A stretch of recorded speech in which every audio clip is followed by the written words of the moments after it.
dalam mengasuh anak. Oh, gitu ya. Berarti kan memang ibu ya.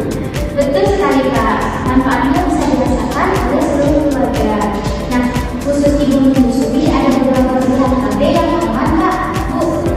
Di situ bisa dilihat di posternya. Nah, secara umum ada KB yang hormonal dan alami yang aman untuk ibu menyusui. Misalnya IUD, implan, suntik 3 bulan, pil menyusui dan pil. Kemudian kondom dan mas atau metode amenorrhea relaksasi bila memenuhi syarat. Nah, saya jelaskan sedikit ya, Kak, Bu. Yang pertama itu pil KB. Ini pil aman digunakan untuk ibu menyusui. Kelebihannya mudah digunakan, tetapi harus diminum setiap hari pada waktu yang sama. Kalau sudah lupa, efektivitasnya bisa berkurang. Kemudian yang kedua itu suntik KB. Kalau suntik ada suntik 1 bulan dan 3 bulan. Untuk ibu menyusui itu lebih dianjurkan suntik 3 bulan karena aman terhadap ASI. Kemudian yang ketiga itu IUD. IUD dipasang di dalam rahim oleh tenaga kesehatan. Masa pakainya bisa sampai beberapa tahun. Sangat efektif dan kesuburan biasanya tetap kembali setelah lepas. Kemudian implan. Nah, implan dipasang di bawah kulit lengan atas.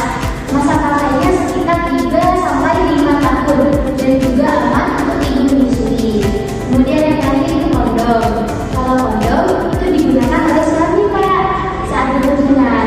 Selain mencegah kehamilan, kondom juga bisa membantu mencegah infeksi menular secara seksual.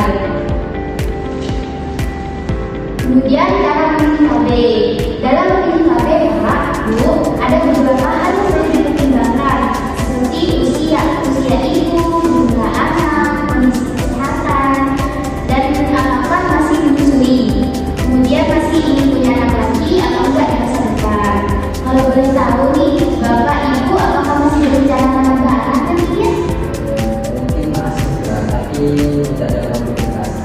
Baik Kak, berarti kita bisa memilih metode KB yang sifatnya sementara tetapi tetap efektif.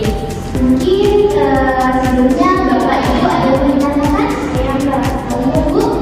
Saya ini yang enggak pernah dengar kalau pakai KB itu nanti hasilnya sedikit. Nah, itu salah satu mitos yang sering beredar ya Bu. Nah, tidak semua KB itu mengandung ASI Bu. Ada beberapa metode seperti suntik 3 bulan, implan, IUD, dan pil yang aman digunakan saat menyusui. Nah, Tapi Mbak, saya pernah dengar ada yang bilang kalau KB itu bikinan. Kalau itu juga mitos Pak. Sebagian besar KB itu hanya bekerja selama yang digunakan. Setelah dihentikan atau dilepas, umumnya kesuburan akan kembali lagi Pak. Nah, setelah saya jelaskan tadi, kira-kira Bapak dan Ibu lebih tertarik metode yang mana nih? Saya tertarik sama yang ada di bawah karena tidak perlu ini. Saya juga setuju sih kalau memang aman. Baik Pak, Bu, mungkin nanti sebelum pemasangan, petugas kesehatan akan melakukan pemeriksaan terlebih dahulu untuk memastikan implan memang cocok digunakan. Nah, baik Bapak, Ibu, jadi hari ini kita sudah membahas tentang pengertian KB, manfaatnya, jenis KB yang aman untuk ibu menyusui. Kemudian cara membeli KB serta beberapa mitos yang sering beredar nih. Nah, apakah bisa ditanyakan Pak, Bu? Sudah jelas sudah. Baik, alhamdulillah ya kalau sudah jelas. Nah, terima kasih ya